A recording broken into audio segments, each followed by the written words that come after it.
Tôi là Hưng, công việc chính của tôi là sửa chữa xe. Ở xưởng đây thì chúng tôi thường nhận chủ yếu là xe ô tô, xe tải, bán tải. Nói chung là những vật liệu dày như vậy thì cần máy móc có công suất lớn mới hàng được những cái lớn như thùng xe, khung xe này nọ, tiết kiệm được thời gian. Không lẽ chỉ sửa mỗi cái nắp xe mà mất hết cả ngày sao? Các dòng máy mix có xài khí CO2, hỗ trợ năng suất cao hơn mấy hàng tay rất nhiều. Giả lại nhờ như vậy mà trong quá trình làm việc không có phát sinh nhiều khí độc hại làm ảnh hưởng tới sức khỏe.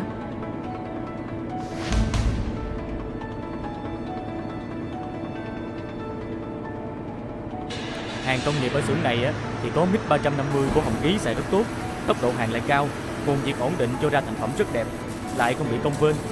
Thí dụ những cái mà dày từ 3,2 tới 25 mm thì hàng nhiều lớp mình không nói, còn những cái mỏng từ 1,6 cho tới 10 mm thì chỉ cần hàng một lần rồi vát mép, còn dưới 5 mm thì không cần phải vát mép mà vẫn đẹp. Về ba cái sản phẩm xe cộ, nhất là xe đắt tiền nha, người ta luôn chú trọng cái thẩm mỹ ghê lắm. Tùy vào độ dày vật liệu mà mình điều chỉnh cường độ dòng điện khác nhau. Ngoài thép thường ra còn có thép không rỉ, thép chịu nhiệt, hợp kim, nhôm, magie, đồng. MiG 350 hàng được hết mà còn lại dễ sử dụng nữa. Mình làm cái nghề này an toàn là phải trên hết.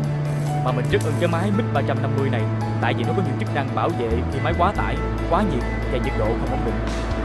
Mỗi ngày ở xưởng tôi rất là nhiều xe ra vô. Khách hàng họ tin tưởng mình, họ giao xe cho mình thì mình phải làm cho tốt, mình phải lựa chọn những máy móc cho tốt để làm cho chất lượng, thì sau này họ mới tới với mình nữa.